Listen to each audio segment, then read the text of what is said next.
உங்க பிரார்த்தனைகள் ஏன் இன்னும் பதில் அளிக்கப்படலன்னு நீங்க எப்போதாவது யோசிச்சதுண்டா?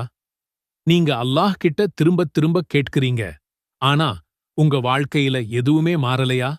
விரக்தியோட உச்சத்தில இருக்கீங்களா? கவலைப்படாதீங்க. இதற்கான ஒரு நம்ப முடியாத தீர்வு இருக்கு.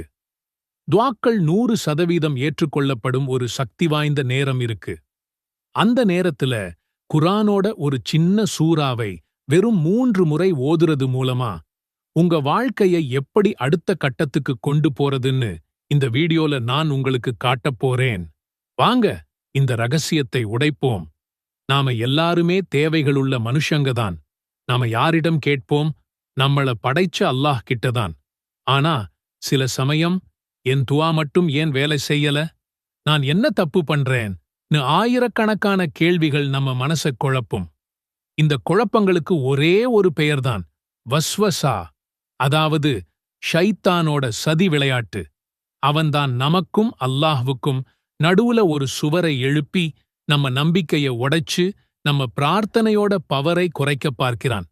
இது ஒரு மென்டல் கேம். இந்த கேம்ல இருந்து நம்ம மனசை முதல்ல நாம பாதுகாக்கணும். அதுக்கு ஒரு அசாத்தியமான வழியை அல்லாஹ்வே நமக்குச் சொல்லித்தரான். அந்த அசாத்தியமான வழிதான் தஹஜ்ஜத் தொழுகை. யோசிச்சுப் பாருங்க. இந்த மொத்த உலகமும் தூங்கிட்டு இருக்கும்போது நீங்க எழுந்து உங்க இறைவன்கிட்ட தனியா பேசுறீங்க. தஹஜ்ஜத்ங்கிறது வெறும் தொழுகை இல்ல. அது அல்லாஹ்வோட ஒரு பிரத்யேக உரையாடல். நபி ஸல்லல்லாஹு அலைஹி வஸல்லம் சொன்னாங்க, ஒவ்வொரு இரவும் கடைசி பகுதியில அல்லாஹ் கீழ்வானத்துக்கு இறங்கி வந்து, யார் என்னிடம் கேட்கிறாரோ அவருக்கு நான் கொடுக்கிறேன். யார் என்னிடம் பாவ மன்னிப்பு கேட்கிறாரோ அவரை நான் மன்னிக்கிறேன்னு சொல்றான். இது புகாரி, முஸ்லிம்ல இருக்கு. கவனிச்சீங்களா? இந்த பிரபஞ்சத்தோட அதிபதி நமக்காகவே கீழே இறங்கி வந்து, கேளுங்க நான் தர்றேன்னு ஒரு ஓப்பன் ஆஃபர் கொடுக்கிறான். இதைவிட ஒரு கோல்டன் டிக்கெட் நமக்கு கிடைக்குமா? இந்த நேரத்தை நாம வீணாக்கவே கூடாது. ஈஷா தொழுதுட்டு ராத்திரியோட கடைசி பகுதியில எழுந்து தொழுவுறதுதான் பெஸ்ட் டைம். சரி, அந்த கோல்டன் டைம்ல நம்ம துஆவை 1000 மடங்கு சக்தி வாய்ந்ததா மாத்துறது எப்படி? இங்கதான் நம்ம சீக்ரெட் வெப்பன் வருது. சூரத்துன் நாஸ், குர்ஆனோட கடைசி சூரா. இது வெறும் 6 வசனம் கொண்ட சின்ன சூரா கிடையாது. இது ஷைத்தானுக்கு எதிரான ஒரு அல்டிமேட் கவசம். இதோட அர்த்தம் சிம்பிள். மனிதர்களின் இறைவன், அரசன், நாயனிடம் நான் பாதுகாப்பு தேடுகிறேன். யார்கிட்ட சரணடைகிறோம்? இந்த உலகத்தோட ஒரே ராஜா கிட்ட. எதுக்காக? பதுங்கிக் கொண்டு தீய எண்ணங்களைப் போடும் ஷைத்தானின் தீங்கிலிருந்தும் பாதுகாப்பு தேடுகிறேன். அவன்தான் நம்ம மனசுல சந்தேகத்தையும் பயத்தையும் கவலையையும் விதைக்கிறான். அல்லாஹ்வை நினைக்கும்போது ஒளிஞ்சுக்குவான், மறந்தா திரும்ப வந்து தாக்குவான். அவனோட வேலை நம்ம நம்பிக்கையை உடைக்கிறதுதான். அவன் மனிதர்களின் இதயங்களில் தீய எண்ணங்களை விதைக்கிறான். அவன் ஜின்களில் இருந்தும் மனிதர்களில் இருந்தும் உள்ளவன். ஆக சூரத்துன் நாஸ்ங்கிறது கண்ணுக்குத் தெரிகிற மற்றும் தெரியாத எல்லா தீய சக்திகள்ல இருந்தும், குறிப்பா நம்ம துஆவை பலவீனப்படுத்துற அந்த வஸ்வசாவில் இருந்தும் நம்மளை பாதுகாக்கிற ஒரு முழுமையான ஷீல்டு. ஓகே, இப்போதான் மிக முக்கியமான பகுதி. இந்த சக்தி வாய்ந்த ஃபார்முலாவை எப்படி பயன்படுத்துறது? நான் சொல்றேன், இது ரொம்ப சிம்பிள். ராத்திரியோட கடைசி பகுதியில தஹஜ்ஜத்துக்காக எழுந்திருங்க. அமைதியா உளு செஞ்சுட்டு உங்க மனச ஃபோகஸ் பண்ணுங்க. குறைஞ்சது 2 ரகத் தஹஜ்ஜத் தொழுங்க. தொழுது முடிச்சதும் அதே இடத்துல உட்கார்ந்து துஆ கேட்க தயாராகுங்க. இப்போ உங்க தேவைகளை கேட்கிறதுக்கு முன்னாடி முழு கவனத்தோட சூரத்துன் நாஸை 3 முறை ஓதுங்க. ஒவ்வொரு தடவை ஓதும்போதும் உங்க மனசுல இருக்கிற எல்லா பயம், கவலை, தீய எண்ணங்கள்ல இருந்தும் அல்லாஹ் கிட்ட பாதுகாப்பு தேடுறதா உணருங்க. 3 முறை ஓதி முடிச்சதும் உங்க உள்ளம் ஒரு சூப்பர் கிளீன் நிலையை அடைஞ்சிருக்கும். அல்லாஹ்வோட கனெக்ட் ஆக 100% தயார்.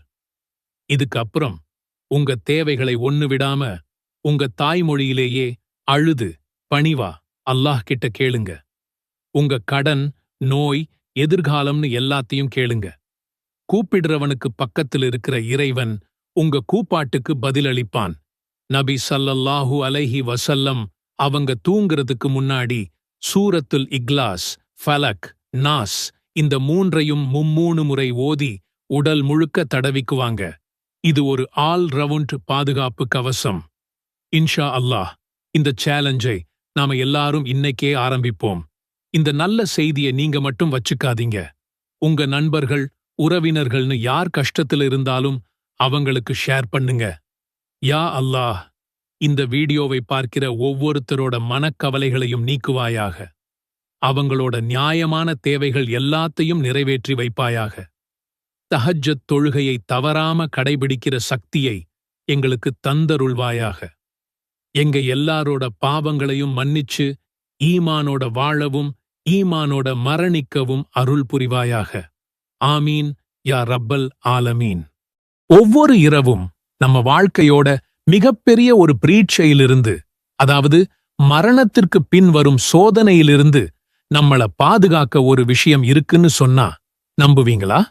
அதுதான் 30 வசனங்கள் கொண்ட சூரத்துல் முல்க். ஆமாம், இந்த சூறாவை தினமும் ஓதுற பழக்கம் நாம கற்பனை கூட செய்ய முடியாத பாதுகாப்பையும் அல்லாஹ்வின் கருணையையும் நமக்கு அள்ளித்தரும். திருக்குரானின் 67வது அத்தியாயமான சூரத்துல் முல்க் தபாரக் அத்தியாயம்னும் சொல்லுவாங்க. ஆட்சி என்பதுதான் இதனுடைய பொருள். இந்த முழு அத்தியாயமும் அல்லாஹ்வோட நிகரற்ற ஆட்சியையும் அவனுடைய படைப்புகளோட அற்புதங்களையும் ரொம்ப அழகா நமக்கு புரிய வைக்குது. வெறும் 30 வசனங்கள் தான், ஆனா இதுக்குள்ள நமக்கு கிடைக்கப் போற நன்மைகள் ஏராளம். வாங்க இந்த வீடியோல சூரத்துல் முல்க் ஓதுறதால கிடைக்கக்கூடிய மிக முக்கியமான அதிசயமான சிறப்புகளை பத்தி ஒன்னொன்னா பார்க்கலாம். நாம எல்லாருமே ஒரு நாள் மரணத்தை சந்திச்சுதான் ஆகணும். அதுக்கு பிறகு வர்ற வாழ்க்கைதான் நிரந்தரமானது. அந்த வாழ்க்கையோட முதல் வாசல்தான் கப்ருடைய வாழ்க்கை. அந்த கப்ருல நடக்கிற விசாரணையும் அங்க கிடைக்கிற தண்டனையும் ரொம்ப கடுமையானதுன்னு நபி ஸல்லல்லாஹு அலைஹி வஸல்லம் அவர்கள் நம்மை எச்சரிச்சிருக்கிறாங்க. அப்படிப்பட்ட கடுமையான வேதனையிலிருந்து நம்மை காக்கக்கூடிய ஒரு கேடயமா சூரத்துல் முல்க் இருக்கு. சூரத்துல் முல்க் ஓதுறதுல கிடைக்கிற மிக முக்கியமான சிறப்பு இதுதான். யார் ஒவ்வொரு இரவும் தவறாம தபாரக்கல்லதி பியதிஹில் முல்கு வஹுவ அலா குல்லி ஷைஇன் கதீர் தொடங்குற இந்த சூறாவை ஓதிட்டு வர்றாரோ அவரை அல்லாஹ் கப்ருடைய வேதனையிலிருந்து பாதுகாப்பான்னு நபி ஸல்லல்லாஹு அலைஹி வஸல்லம் அவர்கள் சொல்லியிருக்காங்க. அப்துல்லாஹ் இப்னு மஸ்ஊத் அவர்கள் சொல்றாங்க, ஒரு மனிதர் இறந்ததும் வேதனை செய்யக்கூடிய வானவர்கள் அவரிடம் வருவாங்க. அப்போ சூரத்துல் முல்க் அவங்களுக்கு முன்னாடி வந்து நின்று, நீங்க இவர்கிட்ட வர முடியாது, ஏன்னா அவர் ஒவ்வொரு இரவும் என்னை ஓதிட்டு இருந்தார்னு சொல்லி தடுக்கும்.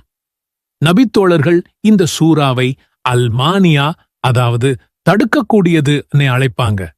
யோசிச்சு பாருங்க, அந்த இருட்டான கப்ரூல நமக்காக வாதாடவும் நம்மளை பாதுகாக்கவும் இந்த சூரா ஒரு பாதுகாவலனாக வந்து நிற்கும். இந்த சூறாவோட இன்னொரு அற்புதம் என்னன்னா, இது மறுமை நாள்ல நமக்காக அல்லாஹ் கிட்ட சிபாரிசு செய்யும். நபி ஸல்லல்லாஹு அலைஹி வஸல்லம் அவர்கள் சொன்னாங்க, நிச்சயமாக குரானில் 30 வசனங்கள் கொண்ட ஒரு சூரா இருக்கிறது. அது ஒரு மனிதனுக்காக அவர் மன்னிக்கப்படும் வரை பரிந்துரை செய்யும். அது தபாரக் அத்தியாயமாகும். நம்முடைய பாவங்களால நாம நிற்கிறப்போ இந்த சூரா ஒரு உற்ற நண்பனைப் போல நமக்காக வாதாடி அல்லாஹ்வின் மன்னிப்பை பெற்றுத் தர்ற வரைக்கும் ஓயாது. இந்த ஹதீஸ் திர்மிதி, அபூதாவூத் போன்ற ஹதீஸ் நூல்கள்ல பதிவாகியிருக்கு. சூரத்துல் முல்கை அதோட அர்த்தத்தை உணர்ந்து ஓதும்போது நம்ம ஈமான், அதாவது நம்பிக்கை இன்னும் அதிகமாகுது. இந்த சூறாவானம், பூமி, உயிரினங்கள்னு எல்லாத்தையும் அல்லாஹ் எவ்வளவு கச்சிதமா அற்புதமா படைச்சிருக்கான்னு நமக்கு விளக்குது. மரணத்தையும் வாழ்வையும் படைச்சதோட நோக்கமே நம்மில் யார் நல்ல அமல்கள் செய்றாங்கன்னு சோதிக்கிறதுக்கு தான் அல்லாஹ் சொல்றான். இத நாம தினமும் ஓதும்போது அல்லாஹ்வோட சக்தி, அவன் நம்மள பார்த்துக்கிட்டே இருக்கான் என்கிற உணர்வு, எல்லா ஆட்சியும் அவனுக்கு மட்டும்தான்ற எண்ணம் நம்ம மனசுல ஆழமா பதியும். இது நம்மளை தீய விஷயங்களிலிருந்து தடுத்து இறையச்சத்தோட வாழ வைக்கும்.